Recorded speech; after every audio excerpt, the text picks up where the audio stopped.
too much information. Let's see what Kevin has to say about extreme honesty. Kevin,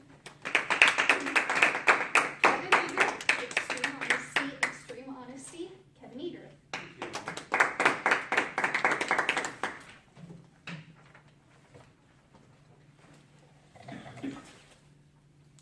So, welcome friends. I just wanted to share with you tonight just a tiny little bit out of the Marriage Partners Ministry Home DVD Study course. And this particular part is called Extreme Honesty. So, let's just start off with talking about honesty a little bit.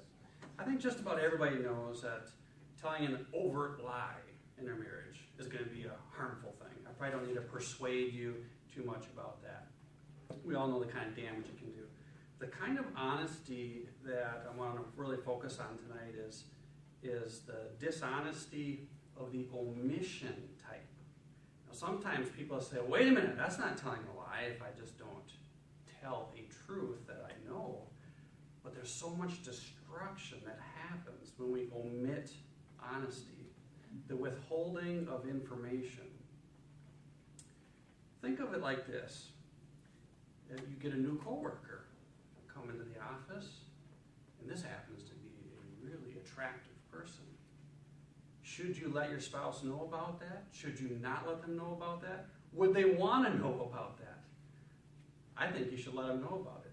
You can illuminate a potential problem spot, and your spouse will help to keep you accountable, will help you can have conversations about fence laws, about boundaries, healthy boundaries. What's a work conversation versus a conversation that's getting a little too friendly. Now, some people say, well, I really wouldn't want to tell my spouse about that because, I wouldn't ever intend on crossing the line of what's wrong and right, and it would just be upsetting. So, to spare my spouse the upsetting it, I'm just going to withhold that truth. I'm going to withhold that honesty, even though they would want to know. And I really want to encourage you tonight to give that a second thought. Give it a second thought. Imagine this.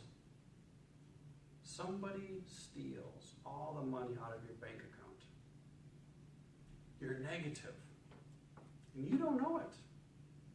So you're writing checks. You're writing a check for your mortgage payment. You're writing a check for your gas. You're writing a check for fast food.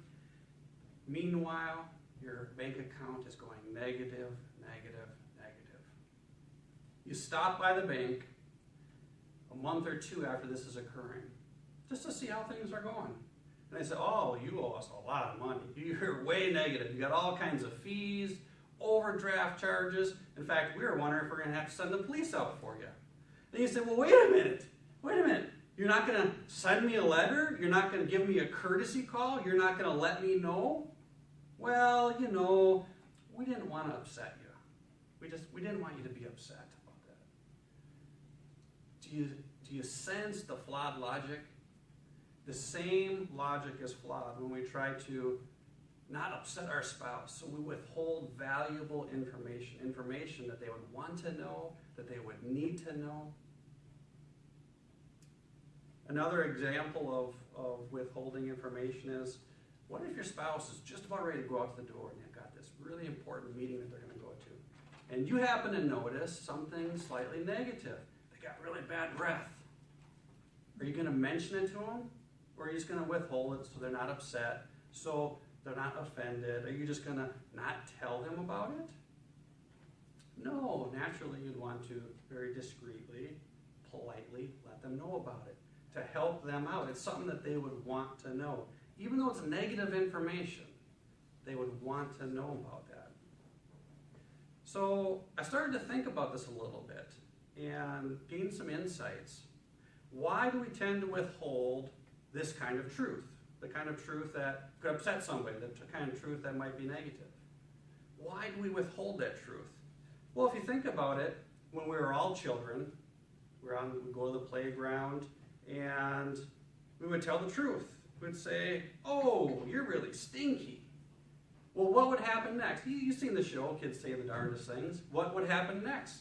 The other kids say, no, you're stinky and we hate you and you got an ugly shirt too. And what happened? You felt an intense pain, ridicule, rejection. Other kids were now picking on you. So we're programmed, our subconscious was programmed since we were just little children not to mention anything negative about another person. And if you think about it, back then when we were children, we just didn't have a filter, right?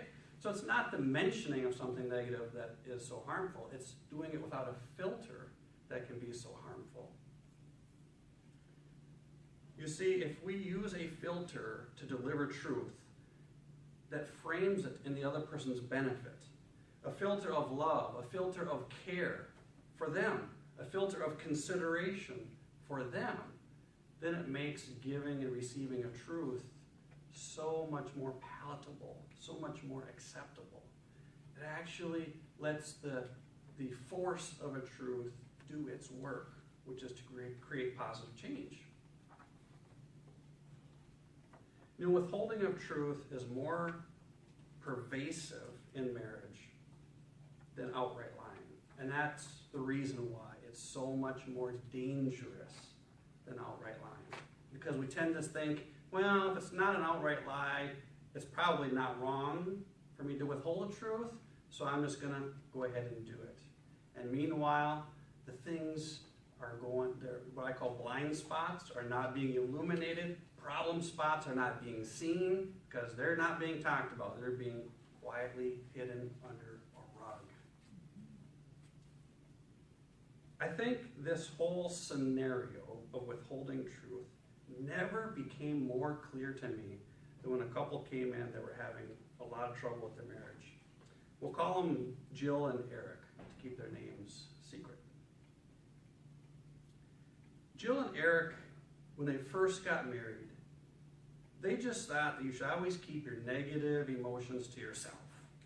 You shouldn't express them, communicate them. It's just the way that they were raised up.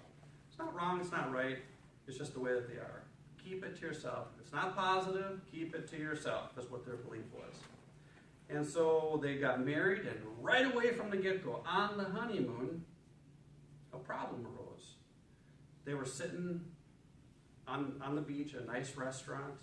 The sunset was coming down, a beautiful tropical breeze, and Eric's phone rang. And Eric excused himself, and he took the work phone call, and he was conducting business on their honeymoon, the night of their honeymoon. Well, when he came back to the table, he said, "I'm sorry, it was work." And Jill says, "That's okay.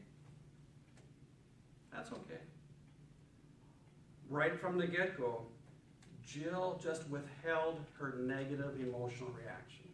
She mistakenly thought, well, it's our honeymoon, it's an area of conflict, I don't want to talk about it, I don't want to deal with it, let's just go on and have a nice night. She withheld the truth of a very negative emotional reaction. Well, they continued this pattern as they sort of progressed into their marriage. The first child came along.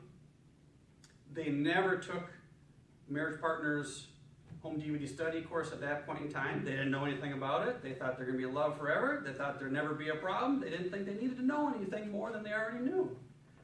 And when the child came along, they got busy with work, busy with taking care of the child, busy with trying to catch up on sleep.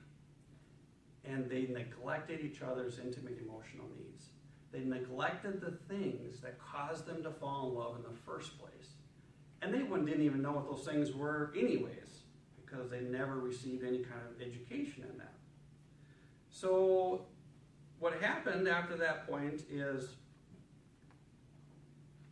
Eric, he slowly stopped having as much heart-to-heart conversation with Jill.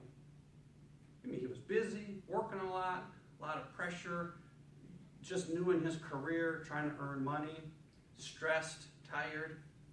In Jill, she says, "That's okay. He's just working hard. He's trying to provide for us. I won't say anything about it. We'll just let it go at that." She withheld very important information. Information that if Eric would have been armed with, they could have worked on some solutions. They could have created some change.